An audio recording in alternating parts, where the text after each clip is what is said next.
This is Kayla Carey, and I'm recording my end of Module 3 Global Ethics podcast. So, Harrison Bergeron's society was equal in all aspects. Nobody was stronger, smarter, prettier, or better in any way. The society valued equality over all else. The happiness, health, or well being of citizens was ignored just so nobody felt inferior to anybody else. The oppressive methods were used on anyone better than what their society deemed average. In reality, this was not average. It was the lowest level of being aligned with everyone else because it's easier to handicap people to make them worse, not better. The jobs were also done by people who were not the most qualified to make everyone else feel better, such as a news reporter with a speech impediment.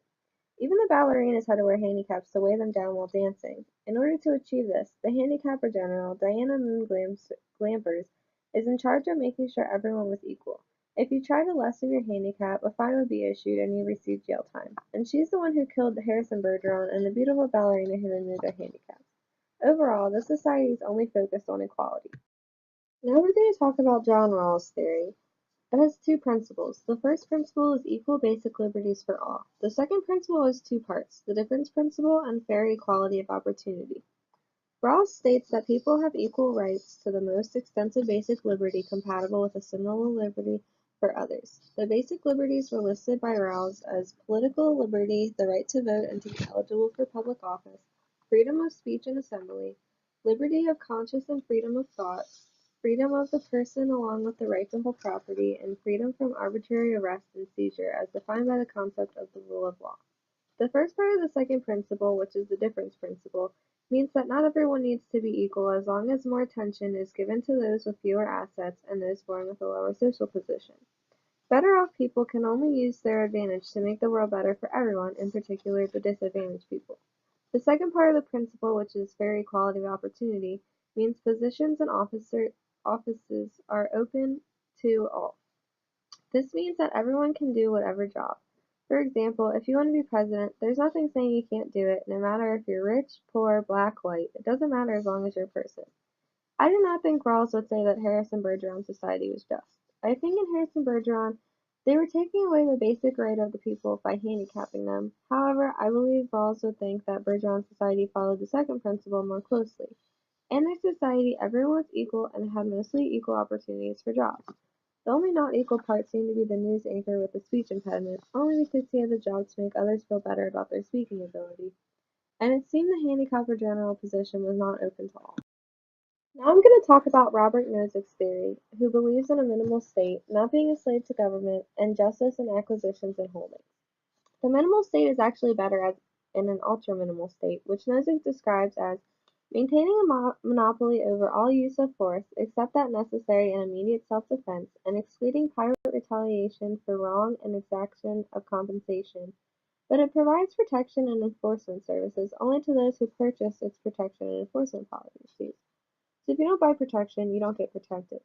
Next is the part of not being a slave to government. Nozick says in a free society the total result is the product of many individual decisions which the different individuals involved are entitled to make. The last part of the theory is justice in acquisitions and holdings. There are three statements to go along with this section.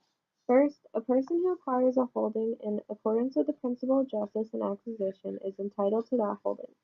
Second, a person who acquires a holding in accordance with the principle of justice in transfer from someone else entitled to the holding is entitled to the holding. Third, no one is entitled to a holding except by applications of 1 and 2. Nozick then says that the complete principle of distributed justice would say simply that a distribution is just if everyone is entitled to the holdings they possess under the distribution. I would say that Nozick would most definitely not think that Harrison Bergeron's society is just. It goes against every part of his theory. There's no safety from the handicapper general's force, which goes against the ultra-minimal state. There's also no free society. Everyone in Harrison Bergeron's society is a slave to the government, and none of the individuals are free to make their own decisions. If they do, the handicapper general will kill them. Lastly, they're not entitled to holdings, or anything really. The government controls everything, and the citizens cannot even have a conversation, much less have possessions, because again, the handicapper general will just come take it because having more than others would not be equal. I also do not think that Harrison Bergeron's society is just. I personally do not believe that everyone should be equal.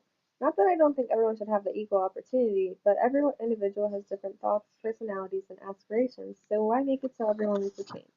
If there were no differences, the world would be boring and sad and miserable, just how it is in the story. People can't even have a conversation because of their handicaps. Last time I checked, most people don't like being handicapped, so I don't think intentional handicaps can be justified in any way. Just because certain people are smarter or prettier doesn't mean a less intelligent and less pretty person has nothing to offer. If we didn't have diversity, we would never be able to advance. I find it wrong to take basic freedoms just to have a perfectly equal society. I don't even think that we could have a society totally equal because people still did things that other people didn't. Hazel wasn't a ballerina or a musician, so she's still not equal. Nobody in the society had the ability to do what they wanted to and had no freedoms just because the society was meant to be equal.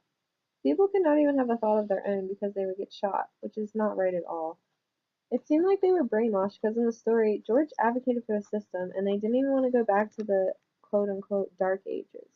This system is just unhealthy to me, and I don't think it could be justified in any way.